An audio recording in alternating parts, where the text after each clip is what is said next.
ಇಲಾಖೆಯಲ್ಲಿ ಏನು ಈಗ 2000 ಹಾಕಿ ಕೊಟ್ರಲ್ಲ ಚುನಾವಣೆ ಹತ್ರದಲ್ಲಿ ಹಿಂದೆ 2 ತಿಂಗಳದ್ದು ಏನು ಕೊಟ್ಟೇ ಇಲ್ವಲ್ಲ, ಅದ್ರ ಲೆಕ್ಕ ಇಲ್ಲ, ಇನ್ನೂವರೆಗೂ ಲೆಕ್ಕ ಕೊಟ್ಟಿಲ್ಲ ನಮ್ಗೆ.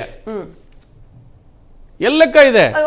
ಆಮೇಲೆ ನೀವು ವಾಲ್ಮೀಕಿ ಹಗರಣದಲ್ಲಿ ನಡೆದಂತ ಭ್ರಷ್ಟಾಚಾರದ್ದು ಗ್ಯಾರಂಟಿ ಯೋಜನೆಗಳನ್ನ ಒದಗಿಸಿಲ್ಲ ಸರಿಯಾಗಿ ಅಂತಾನೆ ಅನ್ಕೊಳ್ಳೋಣ. ಹಾಗಾದ್ರೆ ಬಾಗಲಕೋಟೆಯಲ್ಲಿ ಹೆಂಗ್ ಗೆದ್ಕಂತು ಕಾಂಗ್ರೆಸ್? ನೋಡಿ ಅದೇ ನಾನು ಅದನ್ನೇ ಸ್ಪಷ್ಟಪಡಿಸ್ತಾ ಇದ್ದೀನಿ. 2 ಗಂಟೆಗಳ ಏನು ಗೃಹಲಕ್ಷ್ಮಿದೇನು ಹಣ ಇದೆಯಲ್ಲ ಅದನ್ನು ಹಾಕಿದೆ. ಅಂದರೆ ಇಲ್ಲಿ ಏನಾಗಿದೆ ಅಂತ ಹೇಳಿದ್ರೆ, ಸಿದ್ದರಾಮಯ್ಯನವರು ಹೀರೋ ಅವಶ್ಯಕತೆ ಇತ್ತಾ? ಇವರು ಕರ್ನಾಟಕ ರಾಜ್ಯದ ಮುಖ್ಯಮಂತ್ರಿಯಾಗಿ ಒಂದು ಕ್ಷೇತ್ರದಲ್ಲಿ ಅವರು ಅಲ್ಲೇ ಜಾಂಡ ಹೊರ್ತಾರೆ ಅಂತ ಹೇಳಿದ್ರೆ, ಇನ್ನು ಆಡಳಿತ ಯಂತ್ರ, ಇಡೀ ಆಡಳಿತ ವ್ಯವಸ್ಥೆ ಯಂತ್ರ ಅಲ್ಲಿ ಹೋಗಿ ಕುತ್ಕೊಳ್ಳೋ ವ್ಯವಸ್ಥೆ ಆಗತ್ತೆ ಅಂತಂದ್ರೆ ನೀವು ಯೋಚನೆ ಮಾಡಿ ಇವ್ರು ಎಷ್ಟು ಭಯಭೀತರಾಗಿದ್ದಾರೆ ಅಂತ ಹೇಳಿ. ಅವ್ರು ಏನ್ ಕೇಳ್ತಾರೆ ಅಂತಂದ್ರೆ ಆ ಕ್ಷೇತ್ರ ಎಷ್ಟು ಇಂಪಾರ್ಟೆಂಟ್ ಅನ್ನೋದು ನೋಡಿ.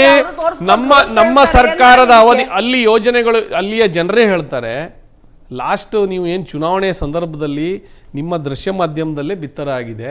500 ರೂಪಾಯಿ ಹೊರಗಡೆ ಹಂಚ್ತಾರೆ ವೋಟಿಂಗ್ ಇದರಲ್ಲೇ. ಅವರ ಏನು ಕಾಂಗ್ರೆಸ್ ಏನು ಏಜೆಂಟ್ ಇರ್ತಾರಲ್ವಾ, ಅವ್ರು 500 ರೂಪಾಯಿ, ನನಗೆ 500 ರೂಪಾಯಿ ಸಿಕ್ಕಿಲ್ಲ 1000 ರೂಪಾಯಿ ಕೊಡಿ ಅಂತ ಒಂದು ಹೆಣ್ಮಗಳು ಹೇಳ್ತಾಳೆ, ವಯಸ್ಸಾದವ್ರು ಹೇಳ್ತಾರೆ. ಯಾದವ್ ಸರ್ ಏನ್ ಹೇಳ್ತೀರಿ ನೀವು ಆಯ್ತು ನಿಮ್ಮ ನೋಡಿ. ಮತ್ತೊಂದು ಸಹಜವಾಗಿ ಏನು ಆಡಳಿತಾರೂಢ ಕಾಂಗ್ರೆಸ್ ಪಕ್ಷ ಇದೆ ಏನು ರಾಜ್ಯದಲ್ಲಿ, ಅವರು ಕೆಲವು ಆಮಿಷಗಳನ್ನು ಒಡ್ಡಿ ಗೆಲ್ಲೋ ಪ್ರಯತ್ನ ಮಾಡಿದ. ಹಾಗೆ ದಾವಣಗೆರೆ ಯಾಕಾಗ್ಲಿಲ್ಲ? ನೋಡಿ, ಏನು BJP ವಕ್ತಾರರು ಹೇಳ್ತಿದ್ದಾರೆ ನೋಡಿ, ಅವರ ಮಾತಿನಲ್ಲೇ ಗೊತ್ತಾಗ್ತದೆ ಏನಂತ. ಒಂದು ಕಡೆ ಅವರು ಆರೋಪ ಮಾಡ್ತಾರೆ. ಒಂದೇ ನಿಮಿಷ ಸರ್, ಒಂದೇ ನಿಮಿಷ. 23ನೇ ಕೊನೆ ಸುತ್ತಿನಲ್ಲಿ ಉಮೇಶ್ ಮೇಟಿಗೆ ಭರ್ಜರಿ ಗೆಲುವು.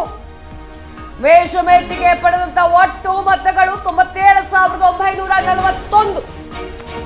ಹಿರಣ್ಣ ಚರಂತಿ ಮತ ಪಡೆದ ಒಟ್ಟು ಮತಗಳು 76,075. ನೆಕ್ ಟು ನೆಕ್ ಫೈಟ್ ಕೊಟ್ಟಿದ್ದ 21,866 ಮತಗಳ ಅಂತರದಲ್ಲಿ ಗೆದ್ದಿರುವಂತಹ ಉಮೇಶ್ ಮೇಟಿ.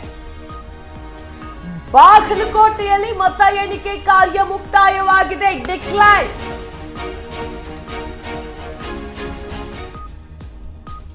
ಉಮೇಶ್ ಮೇಟಿಗೆ ಬರೋಬ್ಬರಿ 97,941 ಮತಗಳು ಸಿಕ್ಕಿದ್ರೆ, ವೀರಣ್ಣ ಚರಂತಿಮಠ್ ಅವರಿಗೆ 76,075 ಮತಗಳು ಸಿಕ್ಕಿದ್ದ.